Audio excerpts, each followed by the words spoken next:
When I was a young teen, there was a small forest fairly near our house. My neighbor and I would walk to it regularly to go build dens, forts, and play on the park near its edge. The land was clearly once part of an estate because it had an old 1900s-looking swimming pool and bits of stone path dotted amid the undergrowth.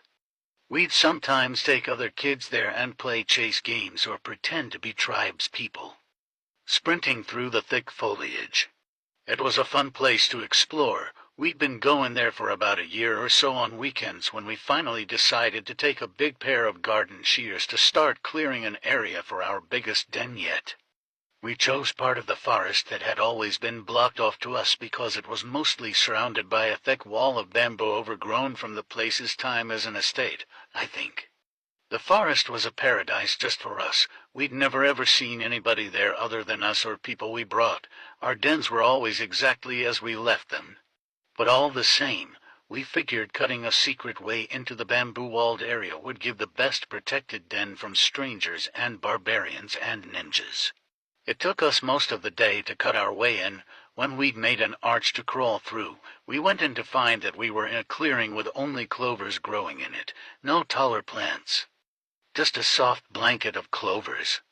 Dotted throughout were these odd little knee-high statues of fairies sitting on stone mushrooms playing harps and other instruments. Every single one had its face smashed off.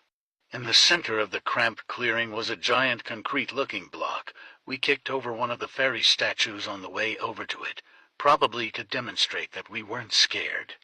It was a giant rough stone coffin. Some ivy-like plant covered most of it, but it clearly had a well-defined lid and a worn and readable inscription on the side, Adrenaline Curious.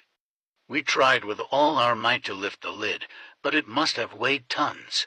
The adrenaline wore off. We freaked out and hurriedly walked back through to the play park where we sat and discussed our find for a bit. We decided the clearing was too imperfect to pass up. So the next day we returned with some old metal sheeting and plywood boards to build our shelter.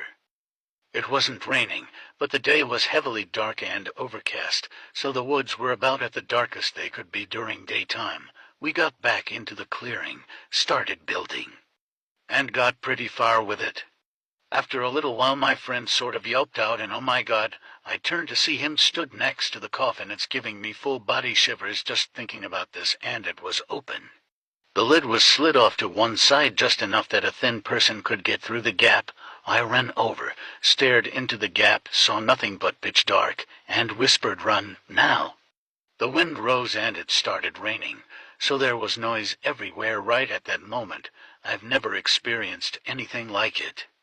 We ran through the wood faster than we'd ever practiced in our tribe games. We never went back into those woods. Follow for more.